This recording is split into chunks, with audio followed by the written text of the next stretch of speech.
नमस्कार, साफ संदेश से मैं अनिल कौशिक। न्यूज अपडेट 7 बजे कार्यक्रम बादरा आसपास में आप सभी दोस्तों का स्वागत है। दोस्तों, कार्यक्रम की शुरुआत करते हैं हमेशा की तरह मुख्य खबर से। आज भी हम बात करने वाले हैं दोस्तों बादरा आसपास खबरों की, देश प्रदेश की प्रमुख खबरों की अपडेट आपको बताएंगे। दोस्तों, आज अगर शुरुआत करें मुख्य खबर से तो आज प्रेस कॉन्फ्रेंस थी बजरंग सहारण की, और बजरंग सहारण ने ये प्रेस कॉन्फ्रेंस फसल बीमा क्लेम को लेकर, जो रबी की फसल और खरीफ की फसल है 2020 और 21 की, उसका बड़ी संख्या में बीमा क्लेम जो रोके रखा है दोस्तों, उसको लेकर डुंगराना में धरना भी आज 26वें दिन लगातार जारी है। और इसी को लेकर 20 अक्टूबर को, आने वाले 20 अक्टूबर को 4 दिन बाद उपखंड का घेराव भी बड़े स्तर पर किसानों द्वारा नंगे पांव चलकर आकर किया जाएगा। और दोस्तों, भूख हड़ताल भी इसी के साथ भादरा में किसानों द्वारा शुरू की जाएगी। इसको लेकर विस्तार से आज बजरंग सहारण ने बात की। इसका एक अलग से वीडियोज़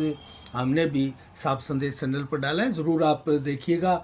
और दोस्तों, इसके अलावा बात करें हम अन्य खबरों की ओर तो T20 वर्ल्ड कप का आज 8वां संस्करण प्रारंभ हुआ है दोस्तों। ये 45 दिन लंबा कार्यक्रम है। T20 के मैच होंगे, 16 इसमें टीमें हैं। ऑस्ट्रेलिया में ये सारा वर्ल्ड कप जो है वो आयोजित किया जा रहा है। और आज पहला मैच श्रीलंका में नामीबिया के बीच में 9:30 सुबह शुरू हुआ था, और 1:30 बजे करीब यूएई व नीदरलैंड का मैच हुआ था। तो इसके दौरान दोस्तों, जो चरम पर जो सारा का सारा रोमांच क्रिकेट का है वो चरम पर रहता है, और इसको लेकर भारत भी आशावादी है। और कल दोस्तों शनिवार को एशिया कप क्रिकेट में भारत की महिला क्रिकेट टीम ने 7वीं बार एशिया कप का खिताब जीता है दोस्तों। ये बहुत बड़ी खुशी की बात है। और दोस्तों, भारत में क्रिकेट चरम पर और शीर्ष पर रहता है। और बेशक हमारा राष्ट्रीय खेल हॉकी है, लेकिन क्रिकेट को लेकर यहाँ चरम जो है वो छूते हुए नजर आते हैं हर टूर्नामेंट। तो कुल मिला के श्रीलंका के साथ महिला का ये फाइनल मुकाबला हुआ था एशिया कप का, और 5वीं बार श्रीलंका दोस्तों भारत के साथ इस फाइनल मुकाबले में भिड़ी, और 5वीं बार भारत ने ही फाइनल जीता। 65 रन पर 9 विकेट गंवा चुके थी श्रीलंका की टीम। भारत ने 8.3 ओवर में ही ये मैच अपने नाम कर लिया, और अब तक 2004 में वनडे मैच का एशिया कप जीता था महिला क्रिकेट में। 2005 में भी वनडे का ही कप जीता था। 2006 में भी वनडे का एशिया कप जीता था महिला क्रिकेट की टीम ने, और 2008 में जीता था वनडे में एशिया कप। इसके अलावा 2012 में, 2016 में और 2022 में T20 के वर्ल्ड कप जीते एशिया के। इसके अलावा एक 2018 में बांग्लादेश ने भी वर्ल्ड कप जीता था।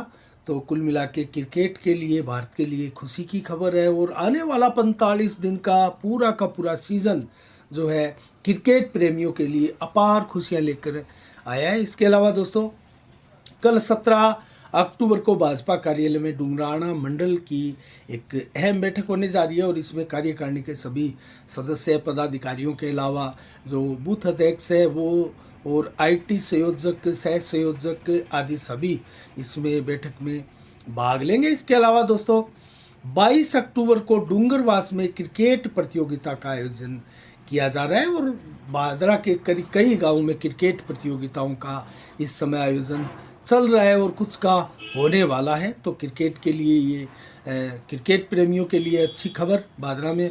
और भादरा में दोस्तों, जो डीएसपी सुनील झांझड़िया काफ़ी लंबे समय से तैनात थे, उनका तबादला हो गया है। उनके स्थान पर नरेंद्र पूनिया नए डीएसपी भादरा के पदभार संभाला है। इसके अलावा दोस्तों, नाबार्ड द्वारा प्रायोजित एक कार्यक्रम के तहत भादरा के 25 किसानों का एक दस्ता आज भादरा से दिल्ली के भारतीय कृषि अनुसंधान केंद्र के लिए रवाना हुआ, और इसको हरी झंडी दिखाई डॉक्टर संजीव कौशिक, उप निदेशक है पशुपालन विभाग भादरा के, और विश्व भारतीय ग्रामोत्थान संस्था के अध्यक्ष है बाल किशन शर्मा, जो कि टाइल यूनियन के भी भादरा के व्यापार मंडल के अध्यक्ष हैं। उन्होंने सामूहिक रूप से हरी झंडी दिखाकर इस यात्रा को रवानगी की। और दोस्तों, 3 दिनों की ये 25 किसानों की यात्रा, एक प्रकार से भ्रमण है, विजिट है ये भारतीय कृषि अनुसंधान केंद्र का। और इसका उद्देश्य ये भी है कि कहीं ना कहीं किसानों को नई तकनीकियों के बारे में जानकारी हो और अपनी पैदावार से जो है अपनी कमाई किसान और किस प्रकार से बढ़ाए आदि इन चीज़ों का फ़ायदा दोस्तों इस विजिट से मिलेगा। तो कार्यक्रम के संयोजक मोजीराम सिहाग और भूपेंद्र सिंह कोषाध्यक्ष संस्था के new Bhadra agro producer company के डायरेक्टर चंद्रपाल भी इसमें शामिल रहे और कंपनी के अनेकों सदस्य इस कार्यक्रम में शामिल दोस्तों रहे। इसके अलावा दोस्तों अन्य खबरों की ओर रुख करें। 19 अक्टूबर को बकाया बिजली बिलों को लेकर दोस्तों नेठाणा गांव में अभियान चलाने जा रहा है प्रशासन।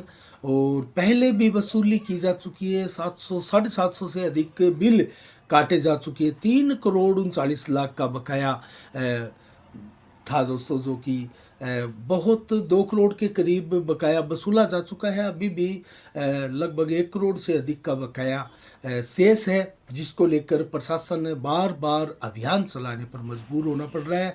और आज 16 अक्टूबर को दोस्तों एक आम सभा का आयोजन भी नेठाणा के बस स्टैंड पर किसानों ने किया। और इस आम सभा का जो आयोजन है वो बिजली के बढ़े हुए बिलों को लेकर और विभिन्न मांगे जो 3 साल से धरना प्रदर्शन चल रहा है उसको लेकर थे। सारी मांगे ये इसमें रखी गई। और डीएपी को लेकर जो पिछले 2-3-4 दिनों से भादरा कस्बे में मारामारी है, किसान परेशान होकर सड़कों पर उतर रहा है, उसको लेकर भी। और जो फसल बीमा क्लेम है उन सभी मांगों को लेकर आज व्यापक धरना प्रदर्शन और सभा का आयोजन नेठाणा के बस स्टैंड पर किया गया। इसके अलावा दोस्तों 20 अक्टूबर को हमने आपको बताया कि बड़ी संख्या में किसानों का घेराव होगा उपखंड कार्यालय का। नंगे पांव भी किसान आएंगे और उसको लेकर बजरंग सहारण ताबड़तोड़ जनसभाएं कर रहे हैं दोस्तों गांव में। और जनसभा के दौरान निमंत्रण दे रहे हैं उपखंड कार्यालय पर 20 अक्टूबर को धरना प्रदर्शन के लिए। तो लगातार बजरंग सहारण इसके लिए प्रयासरत है। और दोस्तों किसान नेता की छवि बजरंग सहारण की लगातार देखी जा रही है। अच्छा खासा प्रयास वो करते हुए प्रतीत हो रहे हैं।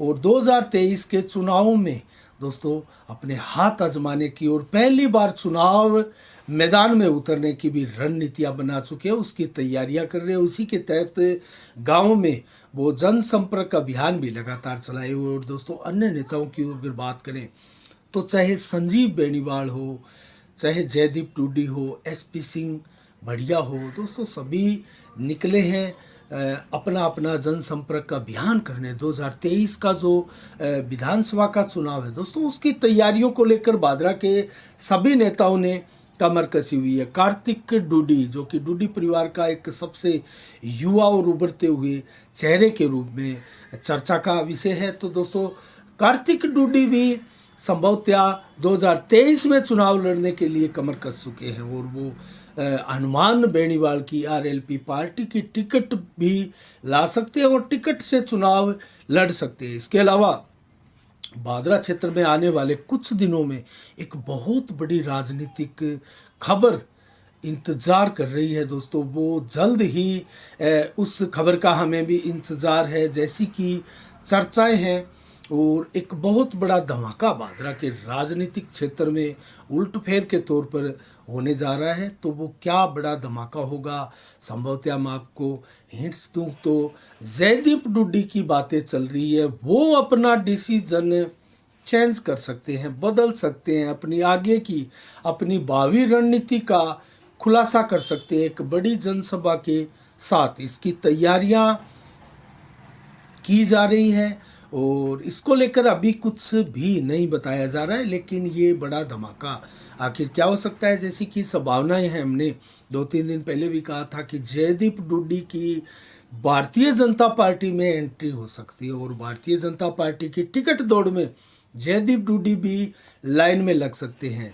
दोस्तों यहाँ संजीव बेनीवाल बहुत दिग्गज नेता भी है और इस बार टिकट के लिए डिजर्व करते हैं पूरी तरह से।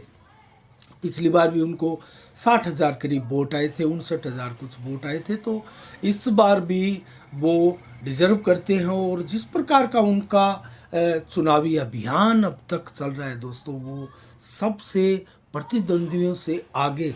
और एक और दोस्तों यहाँ समीकरण बनते हुए दिखाई दे रहे, कांग्रेस टिकट के लिए कोई दावेदार यहाँ दोस्तों लाइन में लगता हुआ दिखाई नहीं पड़ता। इस प्रकार की परिस्थितियां कांग्रेस टिकट के लिए भादरा में भी हो सकती है दोस्तों, जिस प्रकार की चर्चाएं यहाँ चल रही है। और जो कांग्रेसी थे, जो कांग्रेस की टिकट के लिए लाइन में थे, शुरुआत जब की थी तो कांग्रेस के भीतर रहकर ही की थी। चुनावी अभियान की भी शुरुआत, चाहे वो एसपी सिंह बढ़िया हो, डॉक्टर सुरेश चौधरी उनके भाई पूर्व विधायक 2003 में विधायक बने थे निर्दलीय दोस्तों।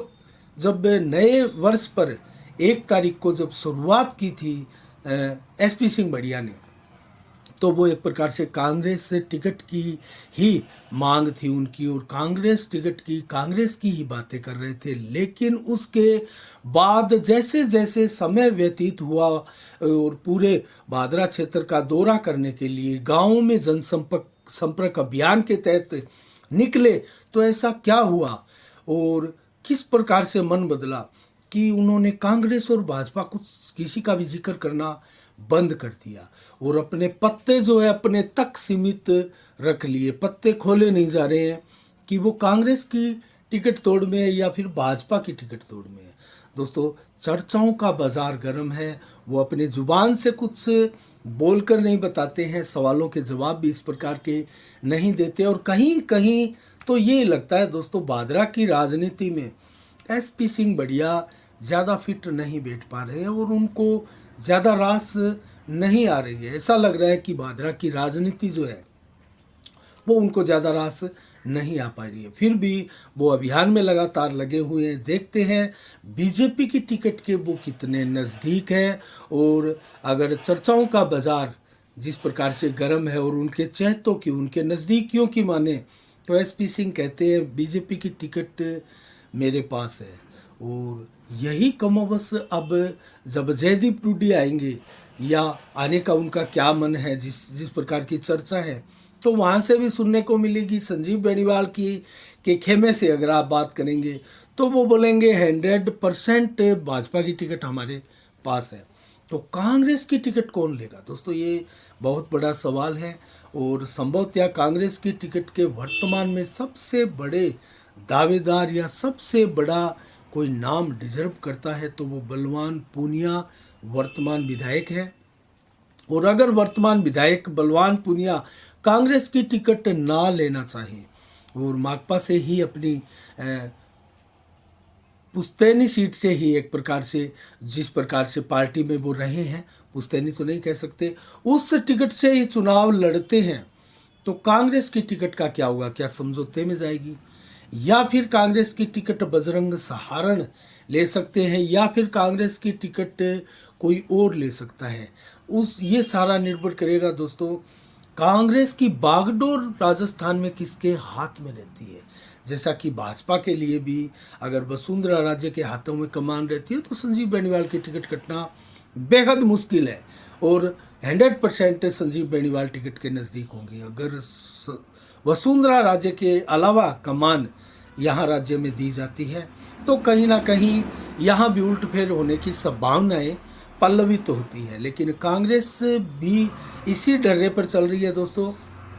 कांग्रेस की अंदरूनी जो शीर्ष राज्य में आला कमान की लड़ाई है वो सचिन पायलट बनाम गहलोत की लड़ाई में से कौन यहाँ आने वाला सीएम फेस होगा, इसके ऊपर डिपेंड करता है। अगर सचिन पायलट सीएम फेस हुए तो दोस्तों यहाँ समीकरण बदलेंगे, यहाँ संदीप ढूकिया भी मैदान में आ सकते हैं कांग्रेस की टिकट लेकर, जो कि भादरा की ओर से सबसे नज़दीकी चेहरों में सचिन पायलट के माने जाते हैं।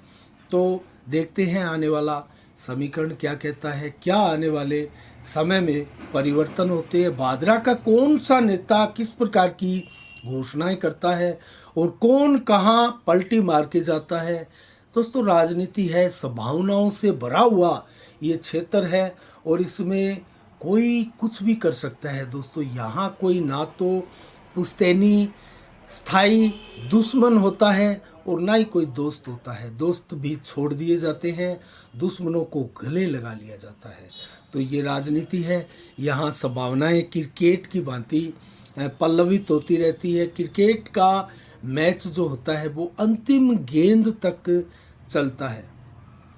अगर अंतिम गेंद में 7 रन भी चाहिए और वो उस बॉल पर छक्का पड़ जाए तो भी 1 रन से हार होती है। लेकिन संभावनाओं का खेल इसलिए माना जाता है कि वो लास्ट गेंद अगर नो बॉल हो जाए तो दोस्तों एक बार फिर संभावनाएं बन जाती है। राजनीति में भी कमोबश उसी प्रकार का सिस्टम चलता है। एन टाइम पर जैसे 2013 में संजीव बेनीवाल ने कांग्रेस का दामन छोड़कर भारतीय जनता पार्टी का दामन थाम लिया था और टिकट उनको मिली थी, चुनाव जीते, विधायक बने।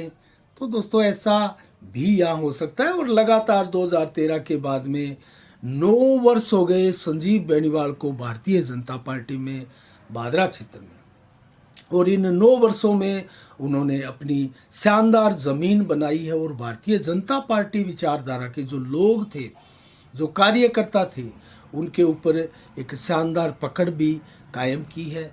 बेशक अशोक सैनी यहाँ दूसरे दिग्गज भारतीय जनता पार्टी के नेता माने जाते हैं, उनका गुट एक प्रकार से अलग माना जाता है, लेकिन वर्तमान में ये गुट एक है, गुटबंदी यहाँ नहीं है, क्योंकि अशोक सैनी यहाँ से चुनाव नहीं लड़ रहे हैं।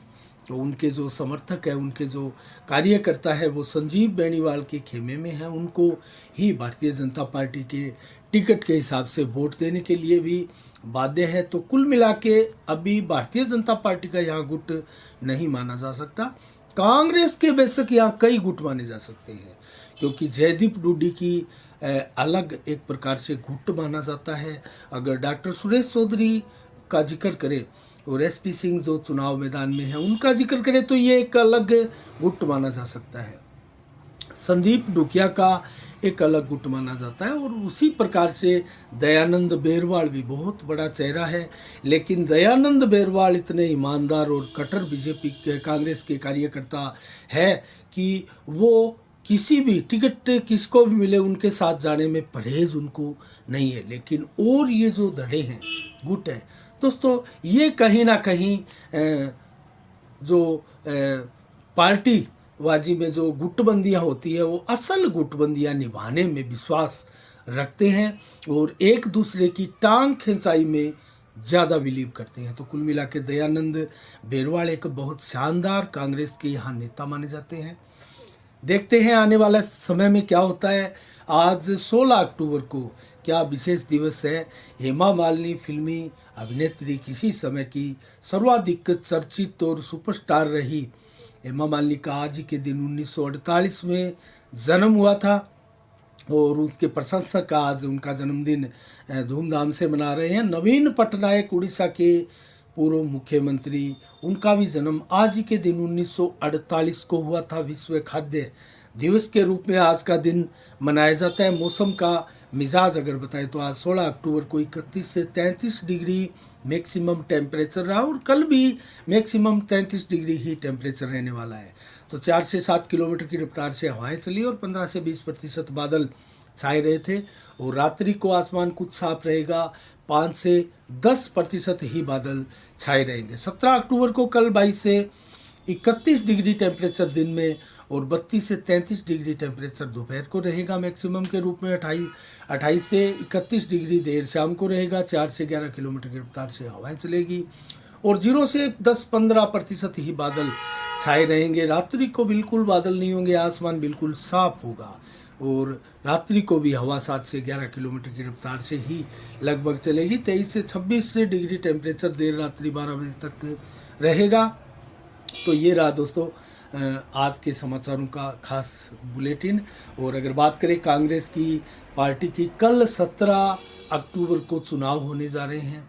शशि थरूर बनाम खड़गे कौन बाजी मारता है और 19 अक्टूबर को रिजल्ट आएगा दोस्तों, कौन अध्यक्ष बना है कांग्रेस का और किसने बाजी मारी है। इसके अलावा अगर लोकल की बात करें तो राष्ट्रवादी सरपंच जो पिछले दिनों अच्छे खासे चर्चा का विषय भी रहे थे और बलवान पूनिया के लिए पोस्ट और कुछ इस प्रकार की पोस्ट जो कि बहुत ही एक प्रकार से खोजी पत्रकारिता का सा एहसास उनकी पोस्टों में होता था। तो इस प्रकार की पोस्ट करके चर्चा में आए। उनका आज के दिन जन्मदिवस है। उनके समर्थक, उनके प्रशंसक, उनके चाहने वाले उनका जन्मदिवस सोशल मीडिया पर खूब धूमधाम से मना रहे हैं। और इसी के साथ हम भी यहाँ से उनके जन्मदिन पर उनको बहुत बहुत बधाई और साधुवाद देते हैं। इसी के साथ आज के लिए इतना ही दोस्तों। कल ठीक शाम 7 बजे फिर आपसे रूबरू होंगे नई खबरों के साथ, नए समाचारों के साथ। तब तक के लिए आप अपना बहुत बहुत ख्याल रखिएगा। मुझे दीजिएगा इजाज़त। साफ संदेश से मैं अनिल कौशिक। नमस्कार। जय भारत, जय जय राजस्थान।